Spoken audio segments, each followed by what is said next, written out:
정부가 외신을 상대로 일본의 경제 보복 조치에 대한 우리 정부의 입장을 설명했습니다.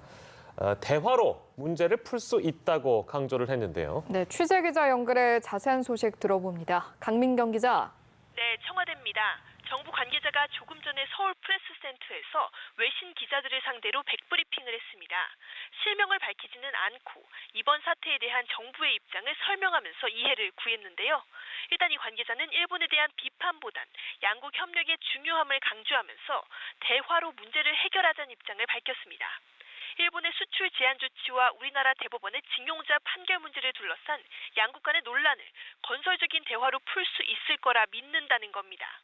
한국과 일본이 과거사 문제를 건설적인 방식으로 풀고 미래지향적인 관계로 진입해야 한다고 말하기도 했습니다. 또 이 관계자는 이번 사태를 대화로 해결하기 위해서 우리 정부가 유연한 자세를 보일 거라 말했습니다. 우리 정부는 건설적인 제안에 대해서 열려있는 입장이라는 겁니다. 특히 갈등 해결을 위한 협상 테이블에 모든 방안을 올려놓을 거라고 말했습니다. 물론 이 관계자는 일본의 중재위 주장에 대해선 결론까지 시간이 너무 오래 걸리고 또 이번 사태의 근본적인 원인을 해결할 수 없다며 부정적인 입장을 보였습니다.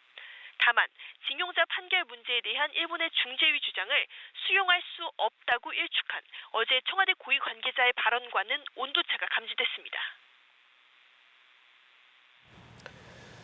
정부 관계자가 외신을 상대로 우리 정부의 입장을 설명하는 과정에서 일본의 역사적 인물이나 사건들을 언급을 했다고 하던데 어떤 맥락에서 일본 역사가 언급이 된 겁니까?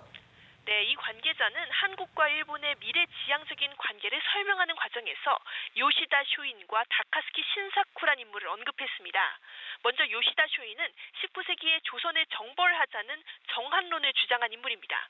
또 다카스키 신사쿠는 메이지 유신의 기초를 닦은 인물로 평가되고 있습니다.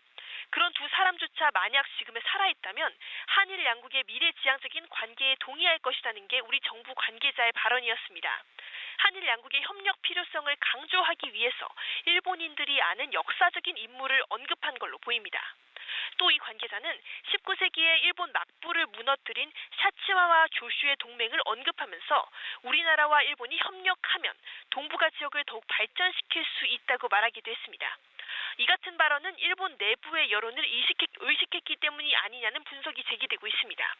한일 관계가 경색되면서 양국 국민들의 감정이 불필요하게 악화되는 걸 막기 위해서 일본인들에게 친숙한 예를 들면서 한일 협력의 중요성을 강조했다는 겁니다.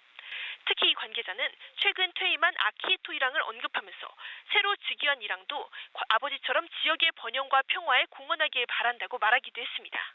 지금까지 청와대에서 연합뉴스TV 강민경입니다.